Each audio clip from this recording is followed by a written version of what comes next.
स्वानदेव सवितर्दुरितानि परास्व यद्भद्रम् तन्नयास्व। ॐ भूर्भुवः स्वः तत्सवितुर्वरेण्यम् भर्गो देवस्य धीमहि धियो यो नः प्रचोदयात्। ॐ शान्तिः शान्तिः शान्तिः।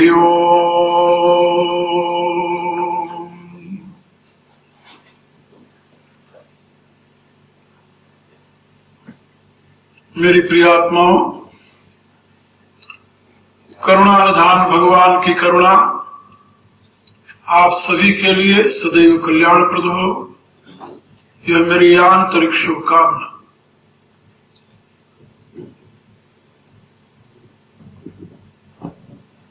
कल मैंने एक बात समझाई थी, वेदो अखिलो धर्म मूल। विश्व में जितने पदार्थ हैं, पदार्थगत जो गुण है, धर्म है, उन सब का मूल वेद है। वेद के बिना किसी भी प्राणी व पदार्थगत धर्म का ज्ञान नहीं हो सकता।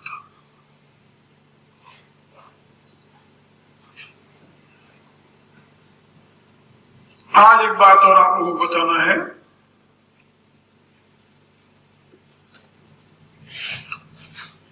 मानव समाज जब से इस पृथ्वी पर जन्मा है, तभी से उसके सामने दो विकट समस्याएं रही हैं, और उन समस्याओं के समाधान के लिए दुनिया के प्रत्येक देश में विचारक हुए हैं, फिलॉसफर हुए हैं, और उन्होंने अपनी अपनी फिलॉसफी दी है।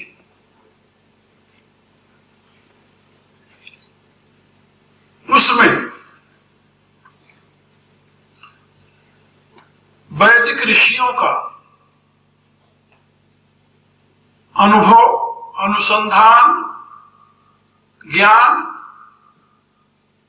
और उनके द्वारा दी गई जीवन की व्यवस्था अपने आप में अद्भुत और अद्वितीय रही है। मैं अपने इतिहास के अनुसार ये कह सकता हूं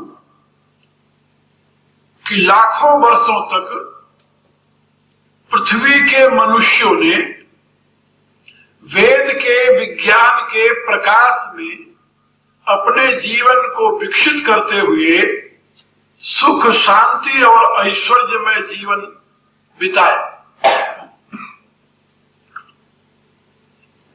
लेकिन जब से वेद ज्ञान का लोप होने लगा या लोप हो गया, तभी से मनुष्य समाज में अनेक प्रकार के नए नए मत, संप्रदाय, मजहब, रिलीजन खड़े हो गए, और इनके द्वारा मनुष्य जाति अनेक भागों में विभाजित हो गई और आपस में संघर्ष करके अशांति, असंतोष और दुख का भाजन बनी हुई है।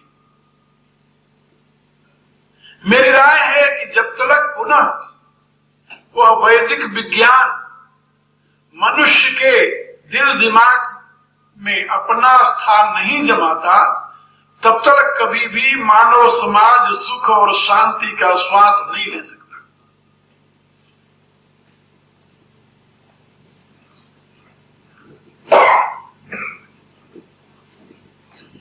एक बात आप लोग गंभीरता से समझिए। सबसे बड़ा सवाल है व्यक्ति और समाज के संबंध का।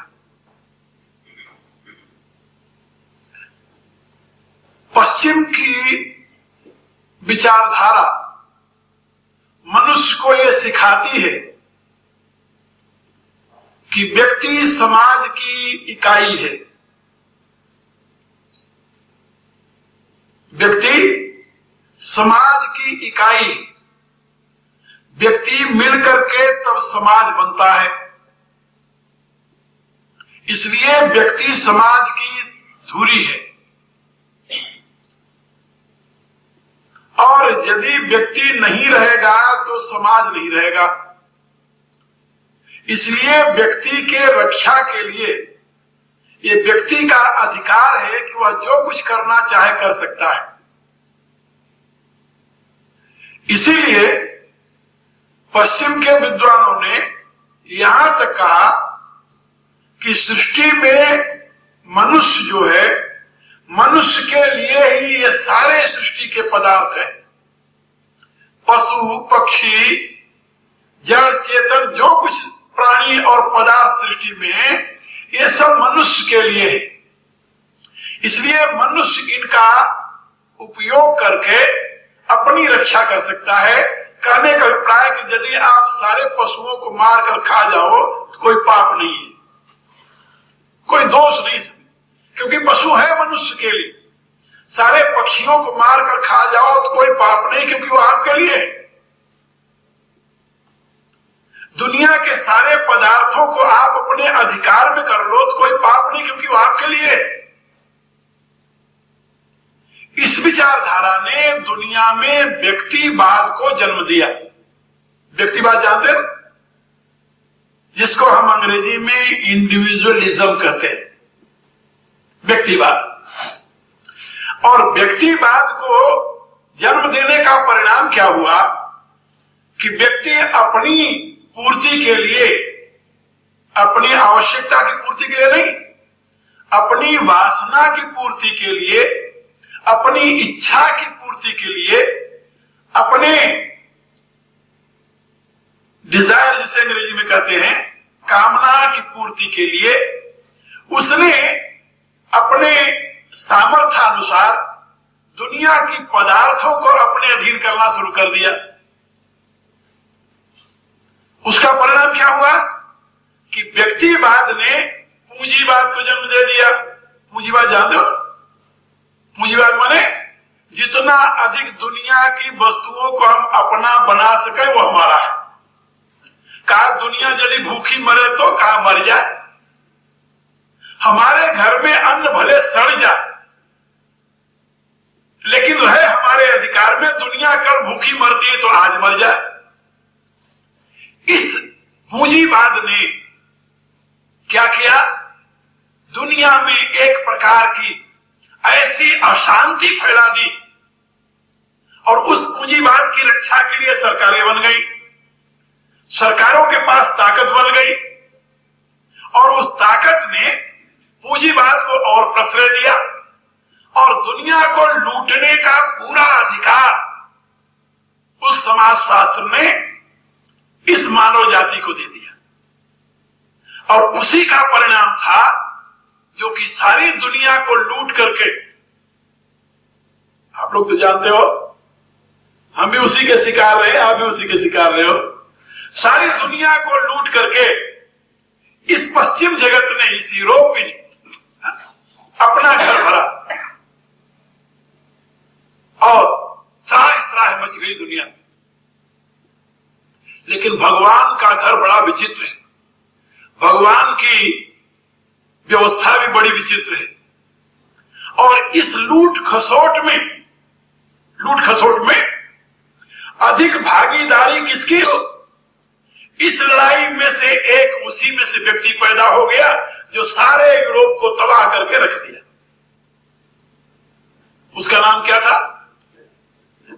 हिटलर। जान लो, ये किसकी देन है? उस लूट खसोट की। और कोई दूसरा कारण नहीं था। लड़ने की क्या जरूरत थी आपस में? क्योंकि दुनिया के अन्य देशों में न तो इतनी शक्ति थी लूटने के लिए। जो 4 लुटेरे इकट्ठा होते हैं तो वो 1000 सभ्य व्यक्तियों को मार सकते हैं, और 1000 सज्जन व्यक्ति मिलकर एक लुटेरे को मारना मुश्किल हो जाता है। और यही कारण हुआ, दुनिया में पूंजीवाद का प्रभुत्व हुआ और यही एक व्यक्ति ऐसा आया जो उसको तहस-नहस किया और उसी में से एक दुखिया व्यक्ति निकला जिसने इस पूंजीवाद के खिलाफ एक नया वाद शुरू किया उसके विरोध में, जिसका नाम है साम्यवाद। क्या समझे? लेकिन साम्यवाद बड़ा कठोर निकला। उसकी कठोरता देखते हुए पूंजीवादियों ने सोचा कि भाई अपन कोई बीच का रास्ता निकाले, समझौता कर ले।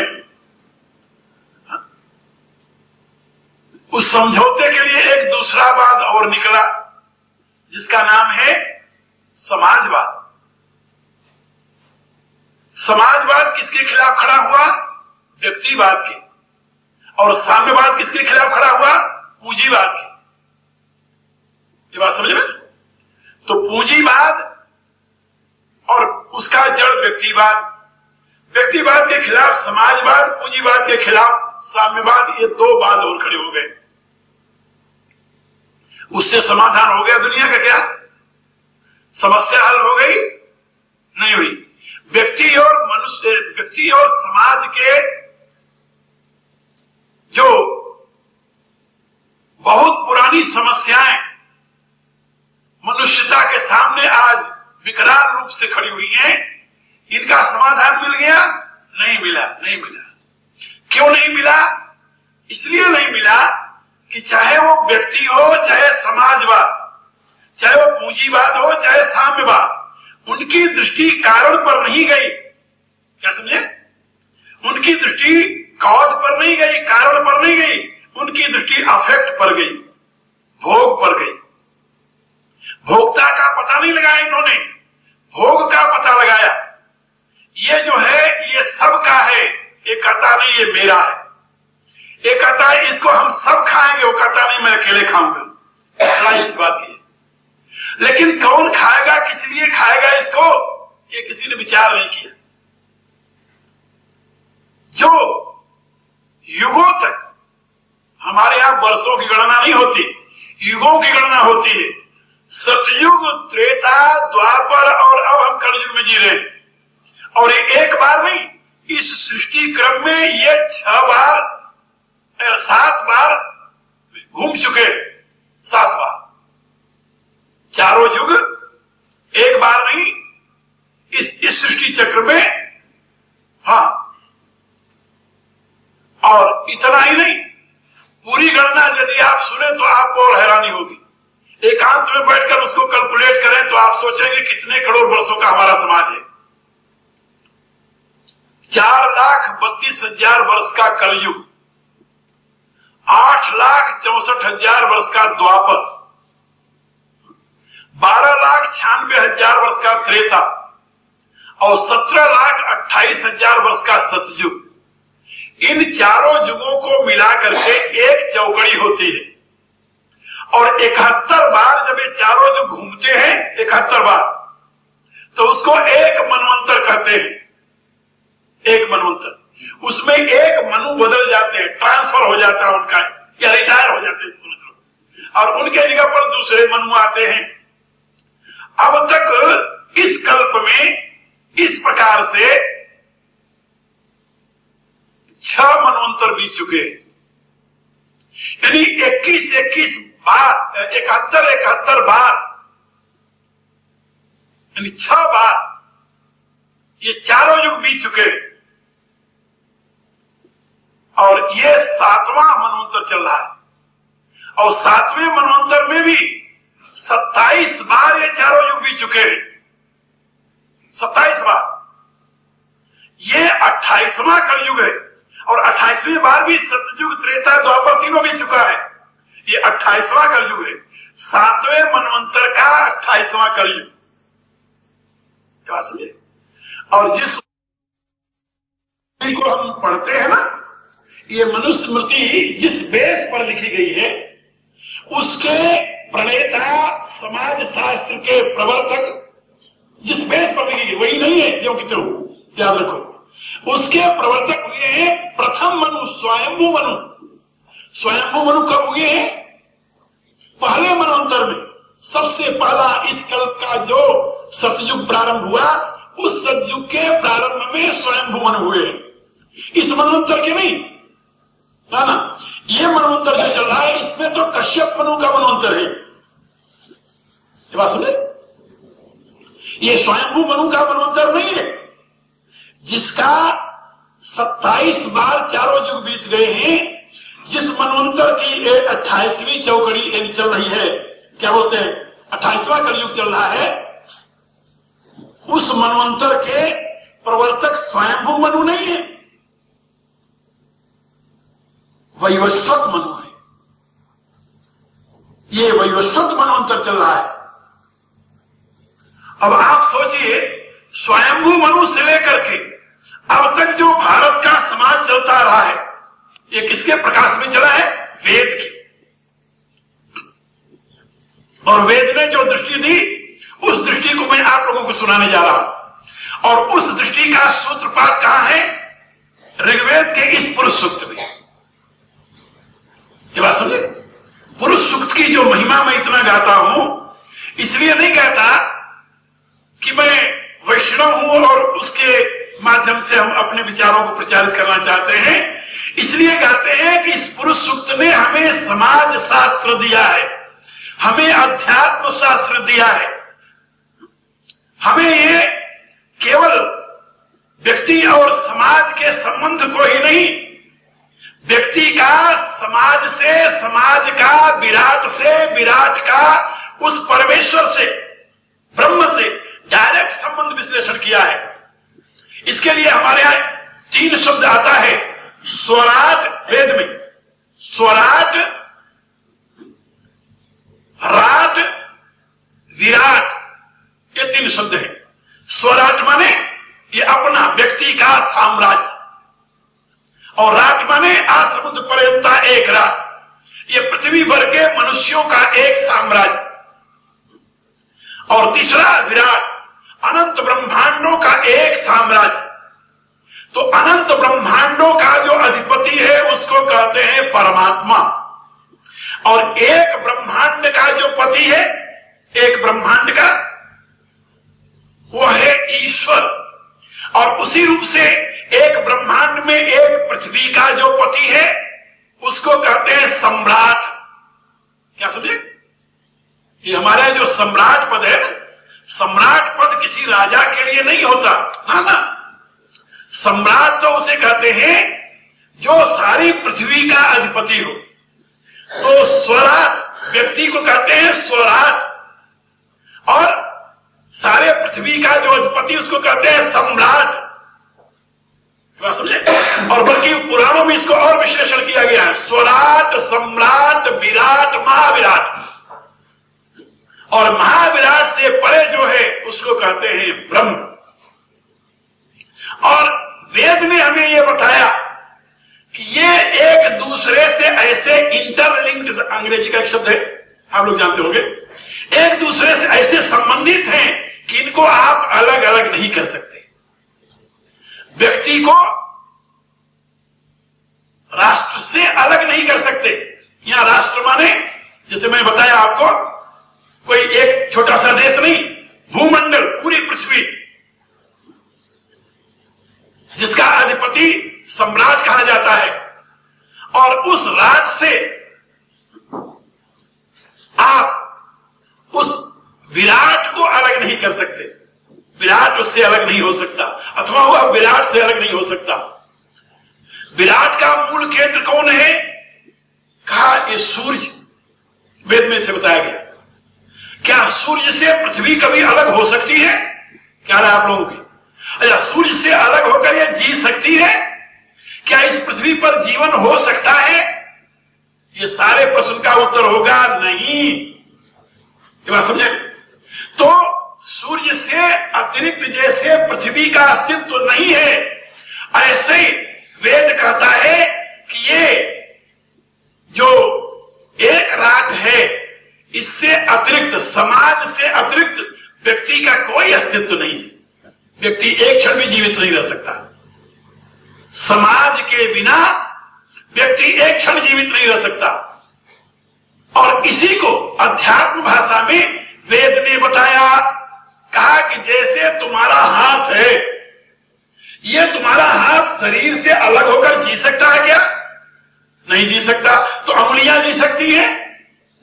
नहीं, कोई नहीं जी सकता भाई। अच्छा, कौन सा ऐसा अंग है शरीर का महत्वपूर्ण जो इस शरीर से अलग होकर के भी अपना अस्तित्व रख सकता है? किसी का नाम दे सकते हो? मेरे विचार से तो कोई ऐसी वस्तु नहीं है। मेरे विचार में नहीं, आप लोगों के विचार में तो मुझे बता देना कि एक ऐसा शरीर में अंग है जो शरीर से अलग होकर के भी जीवित रह सकता है। और दुनिया के जितने व्यक्ति हैं, सभी के शरीरों का प्रत्येक अंग किसके लिए काम करता है? अपने लिए नहीं, सारे शरीर के लिए। इसी रूप से वेद कहता है कि भले आदमी, जैसे तुम्हारा एक एक अंग तुम्हारे सारे शरीर के लिए काम करता है, इसी रूप से इस समाज का प्रत्येक व्यक्ति पूरे समाज के लिए काम करता है। कोई ऐसा व्यक्ति नहीं जो ये कह दे कि मैं अपने लिए काम करता हूं अकेले।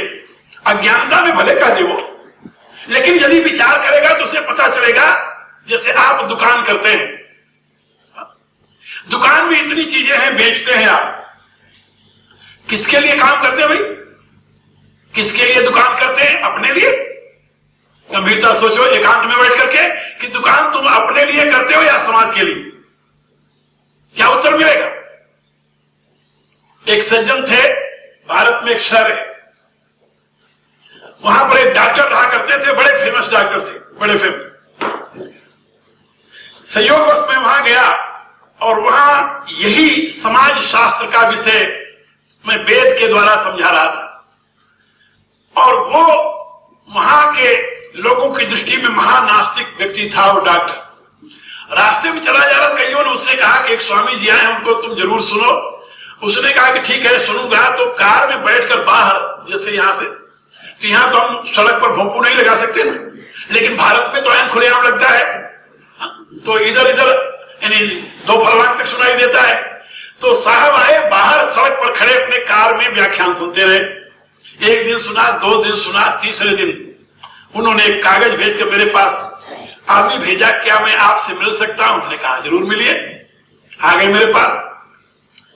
जब वो आए मेरे पास, तो जो लोग बैठे हुए थे उन्होंने सबने नाक सिकोला ऐसे करके। तो मैंने पूछा, हम कहा भाई बात क्या है, कोई अछूत आदमी है क्या? अरे कहा महाराज, ये तो बड़ा दुष्ट आदमी है, ये यहां कैसे आ गया आपके पास? हम कहा भाई दुष्ट हमेशा दुष्ट ही नहीं रहता। तो उन्होंने कहानी सुनाई कि स्वामी जी क्या बताऊं, पिछले साल यहां गांव के अगल बगल शहरों में हैजा फैल गया और ये व्यक्ति यानी डॉक्टर होने के नाते गांव में घूमता रहा। एक घर में गया जिसमें 4 आदमी पहले मरे हुए थे, एक 20 साल का लड़का था, वो हैजे तड़प रहा था और उसका बाप आया, रोकर इसे ले गया और कहा इसे इसका इलाज करो। ये कहता पहले 20 रुपया मेरा निकाल दो, तब हम इसको इलाज करेंगे। और इसके इंजेक्शन लगाते ही वो लड़का मर गया, लेकिन उससे 20 रुपया बिना लिए वहां से चला नहीं। कहता कि मर गया तुम्हारा भाग्य, हमारा तो पैसा चाहिए क्योंकि हमने दवा लगाई। कहा ऐसा आदमी है और ये कैसे आपके पास आज आ गया? मैं उन लोगों को कहा कोई बात नहीं, मैंने समय दिया, मैं बात करूंगा उससे। खैर उसको बुलाया, मैं अंदर आ गया। मेरे से कहने लगा कि आपकी मैं 2-3 दिन से बातें सुन रहा हूं, एक बात मेरी समझ में नहीं आई। हम कहा कौन सी बात समझ में नहीं आई? कहा जो आप ये कहते हो कि प्रत्येक व्यक्ति जो काम करता है अपने लिए नहीं करता, ये बात मेरे समझ में नहीं आई। मैंने कहा बेटे तुम्हारे इसलिए समझ में नहीं आई कि तुम बच्चेपन में कॉन्वेंट स्कूल में पढ़े और कॉन्वेंट स्कूल में पढ़ करके यानी जाकर के यानी डॉक्टरी पढ़ने लगे और डॉक्टरी पढ़ करके यानी तूने एमडी की और एमडी करके पैसा कमाने लगे। तो तुम्हें जो शिक्षा मिली है वो कॉन्वेंट वाली पश्चिम वाली शिक्षा मिली है। तो ये मेरी बात तुम्हें समझ में कैसे आएगी? लेकिन अब मैं तुम्हें समझाऊंगा। तुम्हारे दुकान में कितनी दवाएं हैं? कहता बहुत है। हम कहा वो दवाएं किसके लिए हैं? तुम्हारे लिए, तुम्हारे परिवार के लिए। किसके लिए दवाएं हैं? चुप हो गया। मैं कभी सोचा तूने कि वो दवाएं किसके लिए है सारी? कहने लगा कि दवाएं तो रोगी के लिए होती हैं। हम कहा जो वस्तु जिसके लिए होती है उसकी होती है या जिसके कब्जे में होती है उसकी होती है? क्या रहे तुम्हारे? वो सोचने लगा जो वस्तु जिसके लिए है उसकी है या जिसके कब्जे में है उसकी है। कहता ये बात जरा और क्लियर करके आप मुझे समझा दो। हम कहा तुम्हारे कितने बच्चे हैं? कहता मेरे 2 लड़के हैं 2 लड़कियां हैं।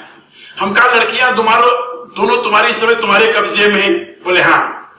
हम कहा वो तुम्हारे लिए है क्या? बोले नहीं। हम कहा किसके लिए है?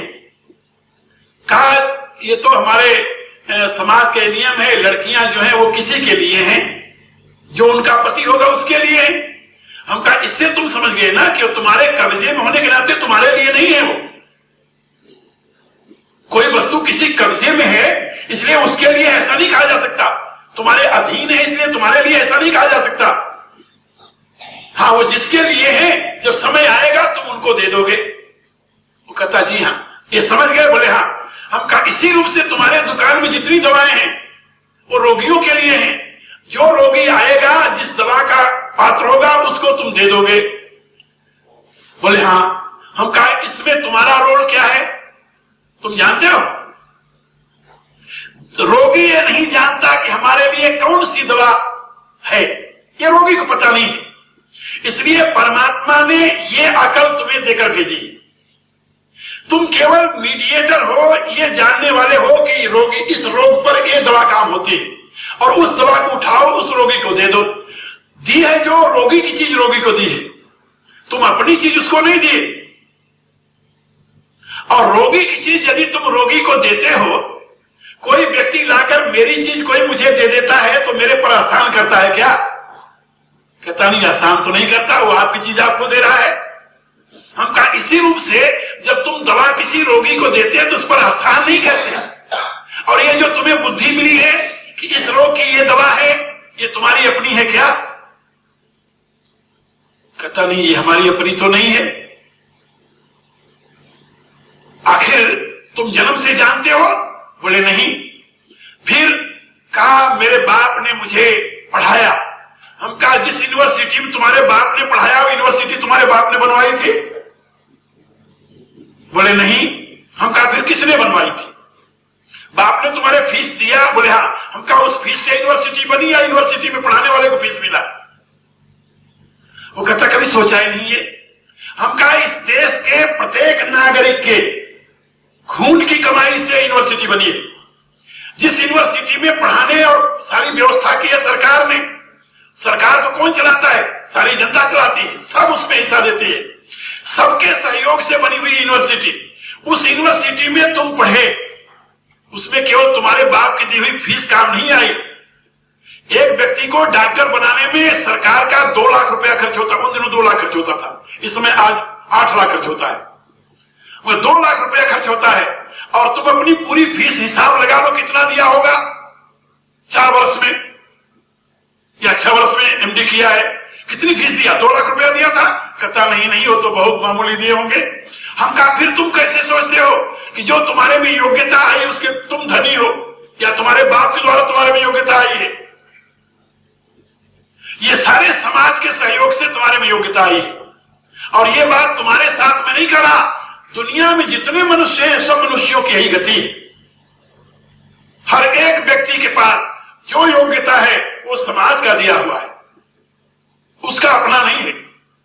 और वो जो कुछ काम कर रहा है उसके पास जो वस्तु है वो समाज की है, उसकी अपनी नहीं है। हाँ, उसको प्रभु ने योग्यता दी है कि तुम समाज की ये वस्तु इसको दे दो, बस इतना तुम्हारा काम है। और उसके बदले में परमात्मा ने एक विधान बनाया है कि जो ये काम करता है इसको इतने पैसे मिलने चाहिए अपने काम के लिए, उतने पर तुम्हारा अधिकार है जो तुम्हारा पारिश्रमिक है। और यदि इससे अधिक तुम उस दवाइयों को अपना समझ करके, अपने अधिकार में समझ करके और मनमानी करते हो तो तुम परमात्मा के गुनहगार हो और इसका परिणाम दुखद होगा, भयंकर होगा। मैं आपसे क्या बताऊं, व्यक्ति वहीं बैठा रोने लगा वहीं, और वहीं से उसने प्रतिज्ञा की। आपको जानकर हैरानी होगी, उस व्यक्ति का सारा जीवन बदल गया। और वहीं से प्रतिज्ञा की उसने कि समझ में आ गई कि जो दवाइयां हैं वो रोगी की हैं, मेरी नहीं है। सारी जिंदगी बदल गई। और अब उस नगर में जितने धार्मिक स्थान हैं सबका प्रेसिडेंट वो बना हुआ है, क्योंकि हर एक धार्मिक स्थान में सबसे ज्यादा दान देता है। और लोग कहते हैं कि गुरुजी ने तो इसका दिमाग बदल दिया, राक्षस से देवता बना दिया। यानी किस समय किसकी जिंदगी बदल जाए कौन जानता है। तो मैं आप लोगों को ये बता रहा था, ये वैदिक विज्ञान है। वेद ने हमें ये बात समझाई है कि व्यक्ति का अपना कुछ नहीं है, इसमें जो कुछ है वो समाज का है। ये समाज में नहीं, राष्ट्र जिसे मैं कह रहा हूं वो समाज, राष्ट्र, वो राष्ट्र का है, उसका अपना कुछ नहीं है। और जैसे हमारी एक अंगुली इस हमारे शरीर का अंग है, ऐसे व्यक्ति समाज का केवल एक अंग है। अच्छा, यदि आपसे मैं पूछूं कि व्यक्ति से समाज बना है या समाज से व्यक्ति बना है, क्या बताएंगे आप? व्यक्ति से समाज पैदा होता है या समाज से व्यक्ति पैदा होता है? व्यक्ति माने एक, समाज माने दो। अच्छा, दो से एक पैदा हुआ है या एक से दो पैदा हुआ है?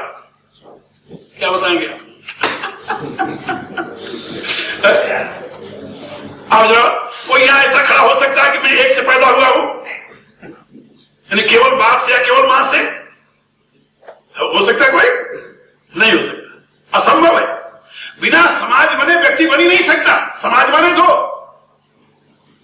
और व्यक्ति बने एक, तो दो से एक पैदा होता है, एक से कभी दो नहीं पैदा हुआ। एक से जहां दो पैदा होता है वो मूल है, वो मूल है, उसको ब्रह्म कहते हैं। उस ब्रह्म में कोई सृष्टि नहीं है, ये बात याद रखो। और वह ब्रह्म जब एक से दो बनता है तभी दो से एक आगे पैदा होना प्रारंभ होता है। मनुस्मृति के प्रथम अध्याय में पढ़िए, वह स्वयं परमात्मा अपने आप को एक विशाल हिरण्यगर्भ के रूप में प्रकट करता है, जिसके लिए वेद कहता है, यजुर्वेद ऋग्वेद दोनों में मंत्र है, हिरण्यगर्भ संवर्तताग्रे भूतस्य जाता पतिरेक आसीन सदाधार पृथ्वी द्यामुतयतु कस्मै देवाय हविषा विधेम। तो वो जो हिरण्यगर्भ होता है, तो हिरण्यगर्भ स्प्लिट होकर के दो भागों में विभक्त हो जाता है। और उसी को मनुस्मृति में बताया गया है कि वह हिरण्यगर्भ दो भागों में फट करके अलग अलग हो जाता है। एक हिस्सा उसका द्यू होता है और दूसरा हिस्सा उसका पृथ्वी होती है, ये वेद में कहा गया। और वहां पर क्या क्या बताया गया मनुस्मृति में? एक हिस्सा पुरुष होता है और दूसरा हिस्सा स्त्री होती है। एक ही दो भागों में प्रकट होता है, चाहे उसे पृथ्वी देव कहिए, चाहे स्त्री पुरुष कहिए, चाहे प्रकृति पुरुष कहिए, कुछ नाम दे दीजिए, अंतर कुछ नहीं पड़ता। ये पृथ्वी शब्द का प्रयोग जहां वेद में हुआ है वहां पर ये भूमि के लिए नहीं है, ना, पृथ्वी माने भूमि माने अलग अलग अर्थ होते हैं इसके। अभी तो अपन प्रयोग करते हैं ना, भूमि पृथ्वी कुछ कर दिए, लेकिन ऐसा है नहीं। माता भूमि पुत्रो हम पृथिव्याम। वेद ने एक ही जगह दो शब्द अलग अलग क्यों प्रयोग किए, यदि दोनों के माने एक है तो? इसको समझो, ये अपने आप में एक बहुत बड़ा विज्ञान रखता है। और जब इसको समझोगे तब पता चलेगा कि किस प्रकार से वेद के शब्द अपने में अर्थ का विस्तार करते हैं। माता भूमि, जब यानी पुरुष और स्त्री दो भागों में बट गए, अलग अलग हो गए, तो पुरुष के प्रकाश में स्त्री से संतान उत्पन्न होने लगी। पुरुष के प्रकाश में, पुरुष के तेज से, आज भी बीज को तेज ही कहते हैं हमारे यहां, तो पुरुष के तेज से स्त्री के माध्यम से संतान पैदा होने लगी, पुत्र पैदा होने लगे, यानी दुनिया पैदा होने लगी। और यही बात वेद कहता है कि जब वह एक ही तत्व दो भागों में विभक्त हुआ तब उसने सृष्टि प्रारंभ की।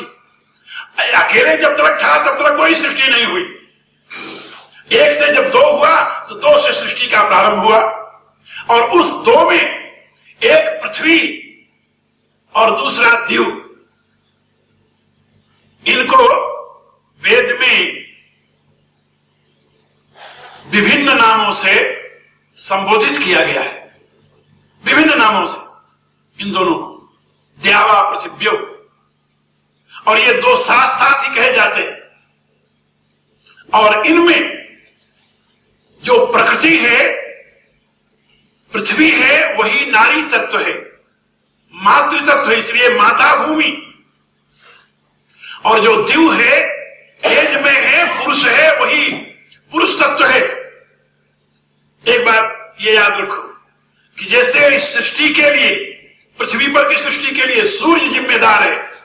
सूर्य यदि न हो तो पृथ्वी पर जीवन पैदा नहीं हो सकता। इसी रूप से यदि पुरुष न हो तो स्त्री के माध्यम से कोई संतान पैदा नहीं हो सकती। लेकिन जैसे इस पृथ्वी पर जन्म लेने वाले प्रत्येक व्यक्ति के शरीर का निर्माण सूर्य से नहीं पृथ्वी से होता है, इसलिए शरीर का एक नाम है पार्थिव। पार्थिव माने पृथ्वी से बना हुआ। इसी रूप से प्रत्येक बच्चे के शरीर का निर्माण माता के रक्त से होता है। ये तो आप लोग जानते हो, माता के रक्त से। मां के रक्त से ही तो बच्चे का बनता है सारा। अब आप समझिए, वेद यही बात समझाता है आपको कि ये पृथ्वी पर जो कुछ है इसमें इंडिविजुअल कुछ नहीं है, जो कुछ है वह सब यूनिवर्सल है। और इसको 4 भागों में वेद ने विभाजित किया है, 4 भागों में। तो 3 भाग उसके तो ये हैं, अध्यात्म, अधिभूत और अधिदैव। और इन तीनों से परे एक और है जिसको न अध्यात्म कहते हैं, न अधिभूत कहते हैं, न अधिदैव कहते हैं। उसके लिए गीता में एक शब्द प्रयोग हुआ है। गीता में एक शब्द प्रयोग हुआ है, अधियज्ञ। अधियज्ञ सुना होगा, अधियज्ञम अहम एव अत्र अस्मिन्। इस शरीर में अधियज्ञ में हूं भगवान कहते हैं, लेकिन उसे वेद ब्रह्म कह करके संबोधित करता है।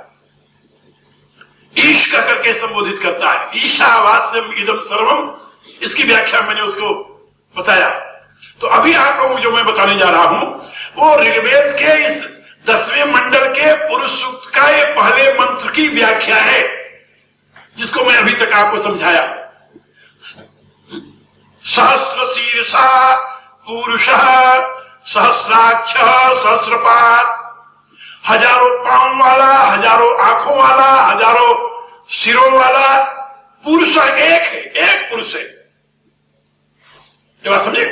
अनंत नेत्र, अनंत पांव, अनंत हाथ, अनंत मुख जिसके हैं वो पुरुष एक है। ये कौन से पुरुष की व्याख्या है? राष्ट्र पुरुष की। ये बात समझे? और ये राष्ट्र पुरुष जो है वह एक होता हुआ भी स भूमिम सर्वस्तो कृत्वा, वह पूरे पृथ्वी पर व्याप्त है, भूमि के एक कोने में नहीं है। यानी कहने का अभिप्राय कि यहां केवल मनुष्यों की बात नहीं कर रहा वेद समस्त प्राणियों की बात कर रहा है। क्योंकि वेद में, यजुर्वेद में एक मंत्र है, अक्षणमंतः कर्मवन्तः सखायो मनोजवेशु अस्मा बभू। उसमें बताया गया है कि आंख वाले और कान वाले ये जितने हैं सब आपस में सखा है, दोस्त है, मित्र है। अक्षणमंतः कर्मवन्तः सखाय। जब तक आंख वाला नहीं होता तब तक उसके होने पर भी हमें कोई तकलीफ नहीं होती, और जहां आंख वाला आया तहां मामला बदल जाता है। ये तो आप लोग जानते हो। एक सुंदर सा फल आपको लाकर किसी ने दिया, या ये समझ लो किसी महात्मा के पास गए, उसने प्रसाद रूप से दे दिया। बहुत अच्छा फल है, आपने सोचा कि चलो अपने परिवार भर को प्रसाद देंगे, और घर पर ले आए। घर पर ला करके उस फल को काटे। जब काटे 2 टुकड़े किए तो देखा कि उसमें एक अक्षणमंतः आंख वाला उसमें ऐसे डोल रहा था। अब कान उसके है नहीं है तो पता नहीं, लेकिन आंख तो है ना, जो हिलता है उसके अंदर। बहुत छोटा सा जंतु उसके अंदर हिलता हुआ दिखाई दिया। क्या करोगे? उसको प्रसाद बांट खा लोगे क्या? नहीं, असंभव है, असंभव। चाइना वालों को कोई असंभव नहीं है।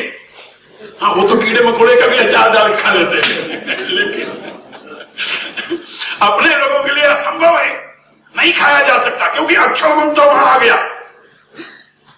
तो जहां आंख वाला दिखाई दिया, कभी कभी मैं सोचता हूं कि देखो मनुष्य की क्या गति है। एक आंख वाले छोटे हुए इतने बड़े चलते हुए कीड़े को देख करके तो फल फेंक देंगे, और इतनी बड़ी बड़ी आंखों वाले बकरे को काट करके इसको क्या कहेंगे? हाँ, सोचो पहले, इसको क्या कहेंगे भाई? वेद का एक कथन है, कोई पता है, कोई अपने मित्र को खाता है? नहीं, मित्र के लिए तो मित्र की रक्षा करना धर्म होता है। वेद कहता है कि अक्षणवंता कर्मवंता सिखाओ। इस सृष्टि में जितने आंख वाले और कान वाले हैं सब तुम्हारे मित्र हैं, सब तुम्हारे सखा है। और अब आपको एक मजे की बात बता रहा हूं। अब दुनिया वालों ने ये बहुत मात्रा में समझ लिया है कि आंख वाले कान वाले जंतु न हो तो मुसीबत हो जाएगी। मैं आपको एक छोटी सी कहानी सुनाऊं, कहानी नहीं, सत्य घटना। भारत में पंजाब प्रांत जो है खेती के लिए मशहूर है, कृषि उत्पादन बहुत होता है। वहां पर छोटी छोटी चिड़िया थी। जब खेत में गेहूं या धान लहराने लगता तो चिड़िया आती वो खा जाती। तो सरकार से शिकायत की वहां के किसानों ने कि चिड़िया हमारा बड़ा नुकसान कर रही हैं। तो सरकार ने कोई दवाई प्रोड्यूस की, चिड़ी मार की, चिड़िया मर जाए जैसे, और उस दवा को छिड़क दिया और चिड़िया मर गई। चिड़िया मर गई चिड़िया। तो क्या हुआ, 15 दिन पश्चात वो सारे गेहूं में एक रोग लग गया और सबके ऊपर छोटे छोटे कीड़े नाचने लगे। अब कीड़े नाचने लगे तो अब हाहाकार मच गया कि ये तो गेहूं गया सारा। अब सब सोचने लगे क्या किया जाए। अब उन्होंने फिर अप्रोच किया जो कृषि विभाग के यानी जानकार थे, तो उन्होंने अध्ययन करना शुरू किया। उन्होंने कहा कि अपने लोगों ने बहुत बड़ी गलती की है। कहा क्या हुआ? कार्य कीड़े तो पहले भी होते थे, लेकिन वो सारी चिड़िया इन कीड़ों को खा जाती थी। लेकिन अब चिड़िया तो सारी मार दी, इन कीड़ों को कौन खाएगा? अब कीड़े सारा गेहूं खाएंगे और सारा गेहूं नष्ट हो गया।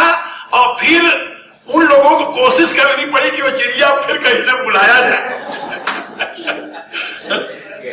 हाँ, क्योंकि सृष्टि में जितने जानवर हैं, ये सांप जो होता है ना, सांप, ये जानते हो क्या करता है? जितनी औषधियां हैं उनमें जो जहर होता है और जहर से जो वायु बहती है ना, उस सबको सांप पीता है। जितने जहरीले जंतु हैं वो सब इस सृष्टि के जहरीले वायु को पान कर जाते हैं, जिससे वो जमीन आपके रहने योग्य बनती है। यदि ये जहरीले जीव न हो तो आप जीवित नहीं रह सकते। ये बात याद रखिए। सृष्टि में हर एक प्राणी का हर एक अपना स्थान है, महत्व है। लेकिन जो अकल के धनी हैं, बहुत अकल वाले, जो परमात्मा से भी ज्यादा अपने आप को अकलवान मानते हैं, उनकी बात क्या कहा जाए। एक सज्जन थे, वो चले जा रहे थे तो एक जगह, यानी क्या बोलते हैं उसे, आप लोग काशी फल कहते हैं, कोहड़ा जानते हो? हाँ, अरे सब यूपी का रही वाला है तो। हाँ, कोहड़ा जा रहे थे। हाँ, कोहड़ा के देखा लंबा लंबा ढोल ऐसा पड़ा तो कहने लगे परमात्मा कितना मूर्ख है, पतली पतली बेल उसमें और इतने बड़े बड़े फल लगा दिए। क्या बड़ा नालायक है। यदि मेरे से राय लेता तो कम से कम उसको समझाते कि ऐसा नहीं करना चाहिए। आगे गए तो एक बड़गद का पेड़ देखा, बड़गद का इतना बड़ा पेड़, छोटे छोटे फल। क्या सही में परमात्मा मूर्ख है? उतने पतली पतली डालों में इतने मोटे मोटे फल और यहाँ इतने बड़े बड़गद के पेड़ में इतने छोटे छोटे फल। बहुत नालायक है परमात्मा। चलो कोई नहीं, अपन विश्राम तो करें। वो बरगद के नीचे छाया में रुमाल बिछाया, सो गए। जब सो गए इतने में एक बरगद, एक फल टूटा और उनकी नाक पर गिरा। तो जरा सी चोट लगी, जग गए। तो किसी ने कहा कान में उनके कि क्यों भाई, यदि वो कोहड़ा इतना फल होता तो क्या गति होती है? यदि ये बरगद का फल कोहड़ा ऐसा होता फिर क्या गति होती? नाक रहती तुम्हारी, तुम रहते यहां, तब उनको होश आया कि नहीं, परमात्मा सही में वो सर्वज्ञ, जो प्रभु करते हैं बिल्कुल ठीक करते हैं। इसलिए वेद ने यहां पर ये समझाया कि सृष्टि में जितने आंख वाले और कान वाले हैं ये सब तुम्हारे मित्र हैं। बात समझे? इसलिए जितने आंख वाले कान वाले हैं सबके विषय में वेद कह रहा है, सहस्र शीर्षा पुरुष सहस्राक्ष सहस्रपाद, अनंत सिरों वाला, अनंत पैरों वाला, अनंत आंखों वाला एक पुरुष है। पुरुष एक है, दो नहीं, यहां एक वचन है पुरुष के लिए। सहस्र शीर्षा पुरुष, पुरुष एक है, लेकिन आंख पांव हाथ उसके अनंत है। सबके हाथ पांव उसके हाथ पांव हैं, सबकी आंखें उसकी अपनी आंखें हैं, क्योंकि उसी की आंख से तो सब देख रहे हैं। यही बात वेद के दूसरे मंत्र में बताया गया, सूर्यो यथैको भुवनस्य चक्षुर। दुनिया में जितने आंख वाले किसके प्रकाश में देखते हैं? कहा सूरज की। सबकी आंख एक है या अलग अलग? क्या कहेंगे आप? एक सरल भाषा हम समझ लें, हम यहां इतने लोग बैठे हुए हैं और सब इसी स्पेस से ऑक्सीजन ले रहे हैं, ले रहे हैं ना? नाक तो सबकी अलग अलग है, लेकिन नाक से लेने वाली ऑक्सीजन भी अलग अलग है। क्या इसका बंटवारा आप कर सकते हैं? क्या रहा है? इस पर अपना अधिकार जमा सकते हैं कि ये ऑक्सीजन मेरी है, तुम्हारी नहीं, तुम्हें नहीं लेने दूंगा? नहीं। सबके नाक अलग अलग हो सकते हैं, फेफड़े अलग अलग हो सकते हैं, लेकिन नाक और फेफड़े को जिंदगी देने वाला ऑक्सीजन एक है, वह परमात्मा का है। जहां परमात्मा का है वहां अद्वैत है, वहां एकत्व है। इसलिए पुरुष एक है, जीवन का स्रोत एक है और शरीर अलग अलग है। सब शरीरों का एक स्रोत है, इसलिए सब शरीरों को मिलकर एक की ही उपासना करनी चाहिए। इसलिए वेद का कथन है, समगच्छध्वम संवदध्वम समो मनांसि जानताम। तुम सभी साथ साथ मिलकर के चलो, तुम सभी साथ साथ मिलकर के वार्तालाप करो। समगच्छध्वम संवदध्वम समो मनांसि जानताम, और सब मिलकर के एक साथ उस जानने वाले तत्व को जानो। अपने मन के द्वारा, अपनी बुद्धि के द्वारा, अंतःकरण के द्वारा उस जानने वाले तत्व को सब एक साथ जानो। यदि अलग अलग जाने तो फिर उतना लाभ नहीं होगा। घर में एक ज्ञानी हो और यदि 10 अज्ञानी हो तो ज्ञानी का जीवन भी नरक बन जाएगा वहां। क्या समझे? इसलिए समो मनांसि जानता, तुम सब एक साथ अपने मन से उस जानने वाले को जानो। जानने वाला कौन? जो परमात्मा है, उसको जानो। और देवा भागम यथा पूर्वे, पूर्वे यथा देवा संजाना, जैसे पूर्व काल में देवताओं ने सब मिलकर के उसको जाना, उसको समझा, उसका अनुभव किया। देवा भागम यथा पूर्वे संजाना उपासते, और उसकी उपासना की और उसके द्वारा प्रदत्त भाग को स्वीकार किया। ऐसे तुम सब मिलकर के उस परमात्मा को जानो, जान करके उसकी उपासना करो और उसके दिए हुए इस जगत के अपने हिस्से का प्रयोग करो। तेना त्यक्तेन भुंजी था मां हृदय का सशुद्धन, ये वेद का निर्देश है। इस मंत्र में, वेद के प्रथम यानी पुरुष सूक्त के प्रथम मंत्र में, ये समाज शास्त्र का सूत्र निहित है। वेद कहता है कि व्यक्तियों के समूह का नाम समाज नहीं है, समाज ने तो व्यक्ति को बनाया है। ये बात समझे? समष्टि से व्यष्टि है, व्यष्टि से समष्टि नहीं है। यदि कोई कहता है कि किरणों के समूह का नाम सूर्य है तो सूर्य को नहीं जानता। क्या समझे? यदि कोई कहे कि किरणों के समूह का नाम सूर्य है तो सूर्य को नहीं जानता। जो कोई कहे बूंदों के समूह का नाम समुद्र है वो समुद्र को नहीं जानता। ऐसे ही यदि कोई कहे व्यक्तियों के समूह का नाम समाज है तो समाज को नहीं जानता। वेद कहता है उसकी भ्रांत धारणा है। जैसे समुद्र से बूंदे हैं, जैसे सूर्य से किरणें हैं, ऐसे समाज से व्यक्ति। इसलिए व्यक्ति को चाहिए कि वह समाज के लिए अपना सर्वस्व समर्पित करे, तो समाज के हित में उसका हित हो जाएगा। क्योंकि आप एकांत में बैठ कर देखिए, जो व्यक्ति जहां है वहीं काम कर रहा है, किसके लिए? समाज के लिए। समाज के लिए काम कर रहा है। आप नौकरी करते हैं, समाज के लिए काम कर रहे हैं। आप फैक्ट्री में कोई चीज बनाते हैं, समाज के लिए बना रहे हैं। आप दुकान कुछ बेचते हैं, समाज के लिए बेचते हैं। और यदि समाज न होता तो फिर आप क्या करते? आप करने की बात तो बाद में रही, आप होते कि ना होते पहले याद करो। आपका अस्तित्व ही ना होता। इसलिए वेद इस समग्रता की बात करता है आपको, वह समग्रता का रहस्य समझाता है आपको यह बताता है कि यहां पर जो कुछ है कुछ भी इंडिविजुअल नहीं है। इसलिए वेद का सिद्धांत व्यक्तिवाद, समाजवाद, पूंजीवाद और साम्यवाद, इन चारों वादों से बिल्कुल भिन्न है। ये बात समझे? इन चारों वादों से वेद का सिद्धांत बिल्कुल भिन्न है, क्योंकि इन चारों वादों की दृष्टि है भोग पर, और वेद की दृष्टि, वेद का सिद्धांत जो है वो भोग पर अवलंबित नहीं है, भोक्ता पर अवलंबित है। वो कहता भोग के लिए क्यों मर रहे हो, तुम भोक्ता को देखो। और भगवान ने गीता में यही बात समझाई, भोक्तारम यज्ञ तपसाम सर्वलोक महेश्वरम सुहृदम सर्वभूतानाम ज्ञात्वा माम शांति मृक्षत। हे अर्जुन, जो दुनिया में समस्त कर्म के दो विभाजन है, यज्ञ और तप। एक और नई बात सुन लो, कर्म के दो भेद हैं, यज्ञ और तप। जो अपनी शुद्धि के लिए आप करते हैं, जो आपसे संबंधित है, वो है तप। और जो समाज से संबंधित है उसे कहते हैं यज्ञ। बस में और व्यक्ति से और समाज से दोनों से संबंधित जो तप और यज्ञ है, इन दोनों का आधार कौन है, भोक्ता कौन है? वह परमात्मा। व्यक्ति के शरीर में आत्मा रूप से और समाज के शरीर में वह विराट रूप में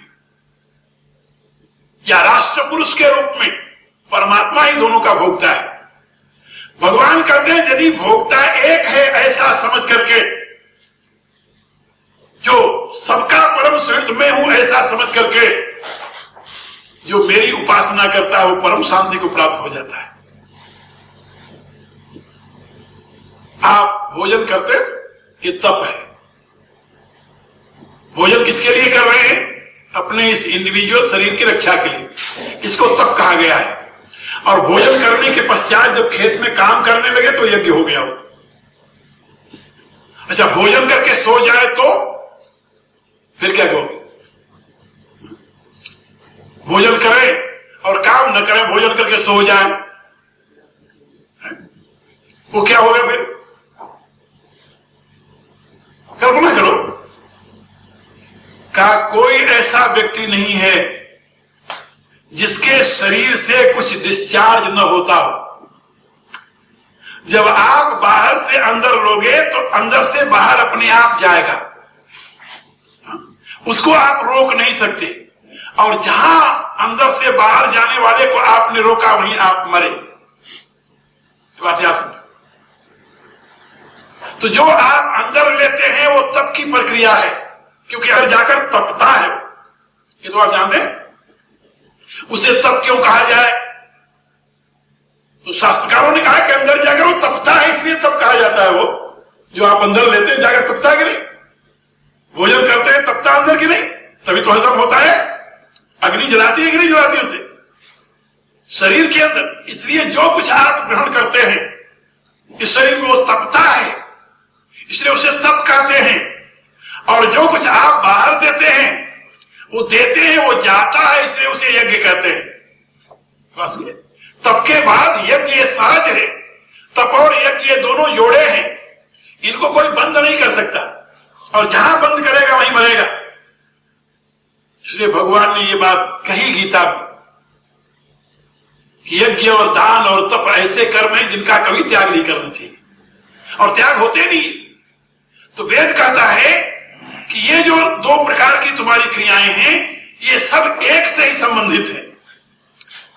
इसलिए पूंजीवाद, व्यक्तिवाद, समाजवाद, साम्यवाद, इन चारों को नमस्कार करके यदि आप इस वैदिक दृष्टिकोण को अपनावें, जैसा कि भारत में था, प्राचीन काल से लेकर अब तक चला आया।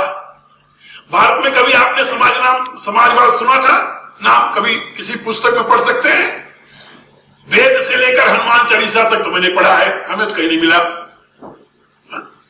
और आज भारत में जो अफरा तफरी मची है, जो भारत की दुर्गति हो रही, जानते हो किसकी देन है?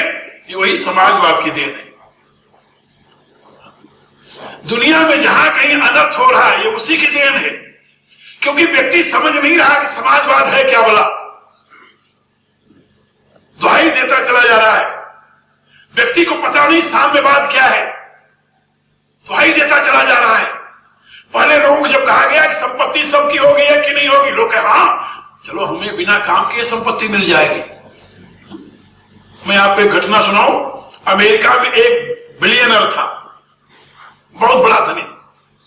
उसके पास एक व्यक्ति चला गया समाजवादी, और खड़े होकर के वो व्याख्यान देने लगा और उससे कहने लगा कि ये जो तुम्हारे पास संपत्ति है सारी दुनिया नहीं सबका है और इसको तुम्हें समाज को दे देना चाहिए। सारी व्याख्या उसने सुन लिया। जब सुन लिया, सुनने के बाद उसने कहा कि आपको और कुछ कहना है कि इतने? कहता नहीं, हमें तो इतने कहना है। वो अपना गल्ला खोला, उसमें से 5 सेंट निकाला। 5 सेंट, सेंट जानते हो अमेरिकन, यहां भी सेंटे होता है पैसे, निकाल करके उसके हाथ पर रख दिया। कहा ये ले जाओ। वो कहता है क्या दे रहे हो? कहता ये तुम्हारा हिस्सा है हमारी संपत्ति का, हमारी जितनी संपत्ति है उसमें ये तुम्हारे हिस्से का हम तुम्हें दे रहे हैं, बाकी और जितने दुनिया के मनुष्य हैं सबको भेज दो, हम सबको दे देंगे उनका हिस्सा।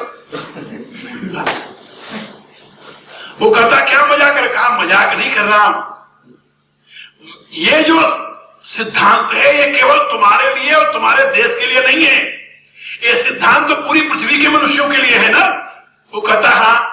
कहा तो पृथ्वी में जितने मनुष्य रहते हैं उनके हिस्से में मेरी संपत्ति का 5 सेंट आता है। अब कौन वहां हिसाब करने जाए कितना आता है? उसने कहा तू 5 सेंट लेकर जा, बाकियों को कह देना सब आएंगे सबको दे दूंगा। फिर वो कहने लगा मूर्ख, तुम क्या समझते हो कि बिना मेहनत किए, बिना प्रयत्न किए जो कुछ तुम्हें मिल जाएगा या जो किसी के पास है उसको तुम ले लोगे, उससे तुम सुखी हो जाओगे? यह सुख का रास्ता नहीं है। सुख का रास्ता यह है कि पहले तुम अपनी योग्यता के अनुसार मेहनत करो और मेहनत के पश्चात आवश्यकता जितनी हो उसमें से लेते रहो। बिना मेहनत किए दूसरे की संपत्ति छीनने की प्रक्रिया ये न्याय संगत नहीं कही जा सकती, ये कोई नीति नहीं हो सकती। दूसरी बात उसने और एक कही, वो भी ध्यान से सुनिए आप। वो कहता है कि यदि हमारे पास ये संपत्ति है तो तुम जानते हो इस संपत्ति को मैं अपनी नहीं मानता, संपत्ति का मैं डायरेक्टर अवश्य हूं, लेकिन इस संपत्ति से आज 1 नहीं 10 लाख आदमी काम कर रहे हैं और 10 लाख आदमियों की जीविका के साधन बना हुआ है। अब आप सोचिए, वो कहता है परमात्मा ने मुझे ज्ञान दिया है, मैं 10 लाख व्यक्तियों की रोटी का व्यवस्था कर दिया, और यदि वही ज्ञान तुम लेकर के मेरे पास आए हो, मेरे संपत्ति में हिस्सा मांगने, तुम्हारा 5 पैसा है लेकर चले जाओ, या तुम भी अपने ज्ञान का प्रयोग करो। हमारे यहां बड़े बड़े सम्राट हुए भारत में, राजा नहीं सम्राट, और इसी दृष्टि से उन्होंने विश्व का संचालन किया है। ये वैदिक विज्ञान हजारों नहीं लाखों वर्षों तक भारतीय जनता के जीवन का आधार बना, लेकिन महाभारत के पश्चात 3000 वर्ष तक ये प्रक्रिया चली। 2500 वर्ष, महाभारत से 2500 वर्ष, 2500 वर्ष तक भारत की वो प्रक्रिया जब चलती रही। उसके बाद में धीरे धीरे नष्ट होने लगी और नष्ट होकर के क्षीण प्राय हो गई।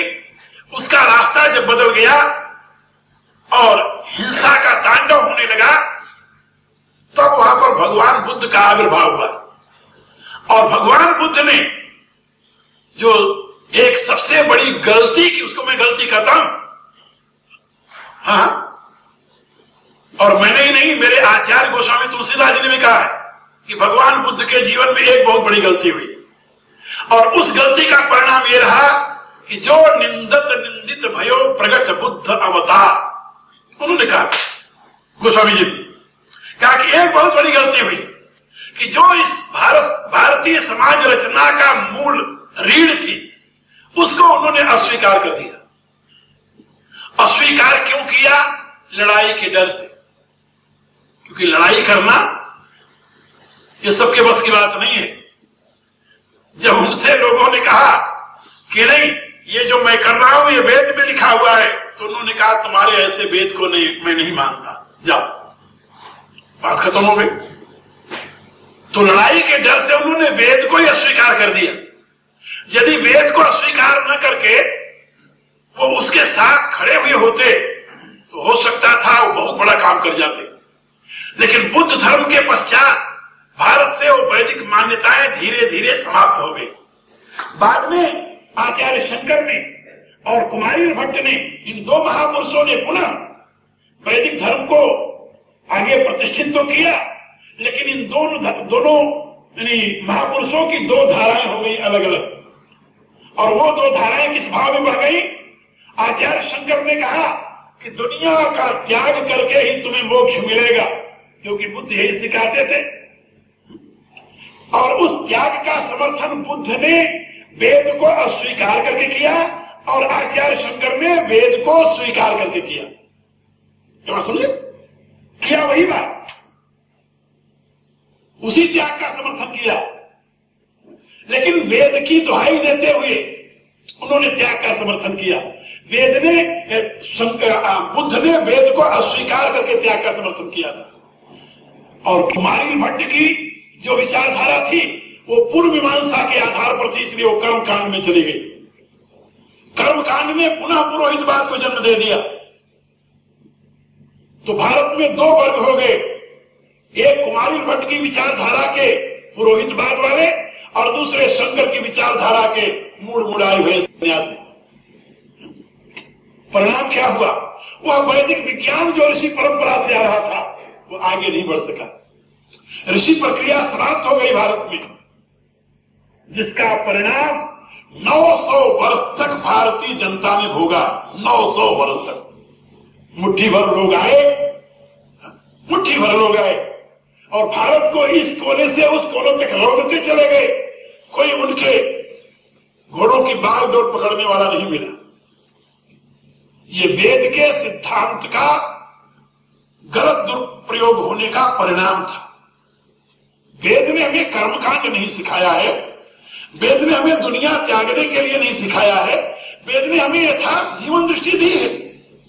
और उस यथार्थ जीवन दृष्टि का ये प्रत्यक्ष उदाहरण है कि वेद के प्रत्येक मंत्र में जो हमारी प्रार्थना में प्रयोग होता है, आप देखेंगे उसमें सबके कल्याण की कामना है। हम जब प्रार्थना करते हैं ना, विश्वान देव सवितर दुरितानि परासुव यद भद्रम तन्न आसुव, ये अपने लिए नहीं करते। किसके लिए करते हैं? सबके लिए। यद भद्रम तन्न आसुव, न माने हम सबके लिए। जो कल्याणकारी है वो हमारे लिए, हम सबके लिए तुम दो। जब हम गायत्री मंत्र, इसीलिए हमारे यहां वैदिक विद्वानों ने, मूल में ऋषियों ने ये बताया कि जो गायत्री है यही वेद की मां है, यही ज्ञान की मां है। क्यों? इसलिए कि इसमें बुद्धि के लिए प्रार्थना है, लेकिन अपने अकेले के लिए नहीं है। धियो यो न प्रचोदयात्, हे परमेश्वर आप हम सबकी बुद्धियों को प्रेरित करें। तो जहां सबके कल्याण की भावना है वो वैदिक सिद्धांत है। जहां व्यक्ति के कल्याण की भावना है, व्यक्ति को मारकर या समाज के कल्याण की भावना है, वो वेद का कथन नहीं है। वेद की यहां बैलेंस है। वेद न तो सर्व त्याग की बात करता है, न तो सर्व भोग की बात करता है। वो कहता है त्याग पूर्वक भोग करो। सर्व त्याग की बात वेद में नहीं। और सर्वभोग की बात भी वेद में नहीं है। वेद का संदेश है तेना त्यक्तेना भुंजी था।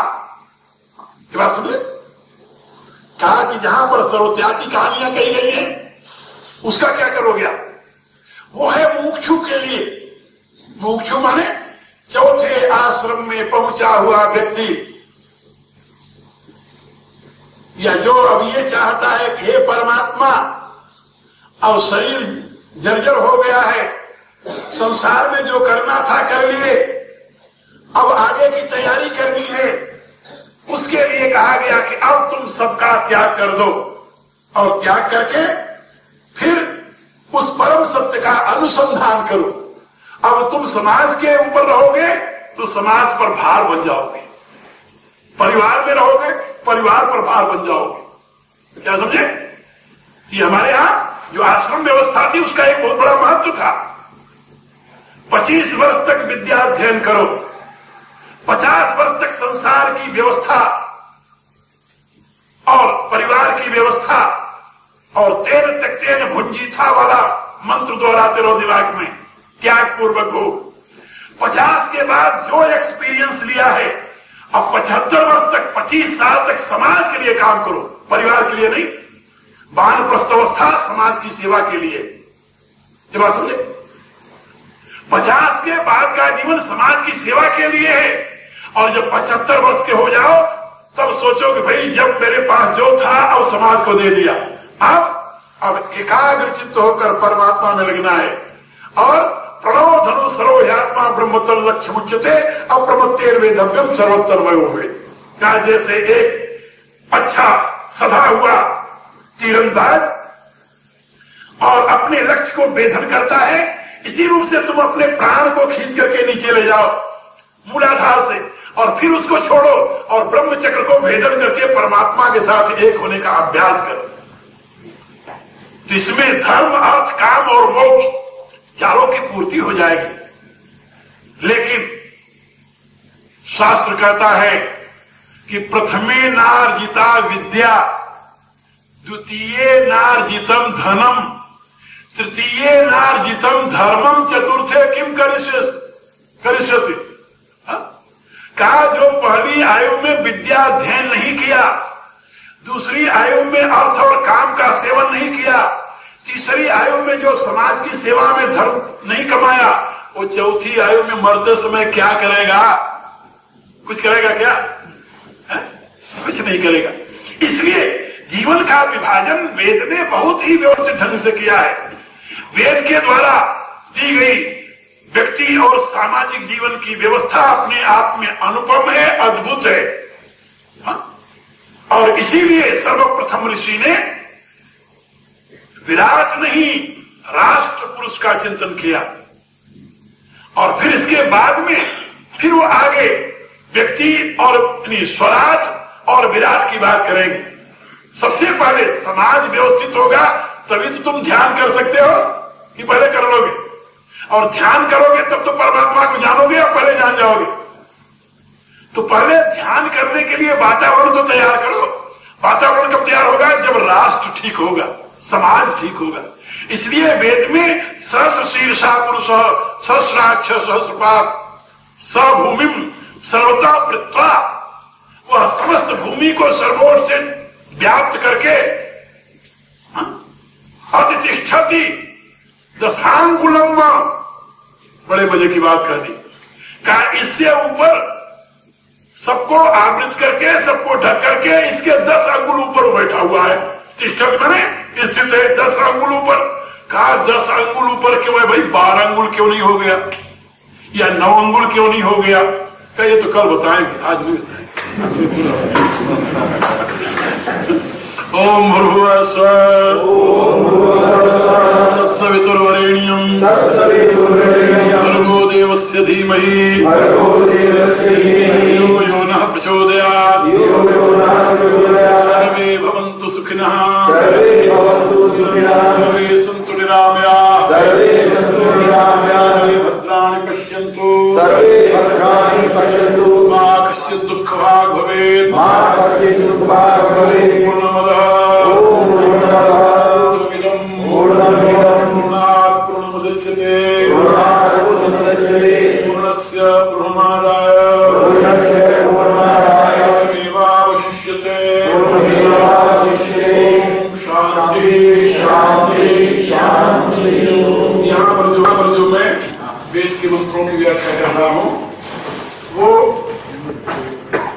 व्यक्तिगत दृष्टि, आध्यात्मिक जिसे कहते हैं, सामाजिक दृष्टि, जिसको मैंने राष्ट्र कहा है, और फिर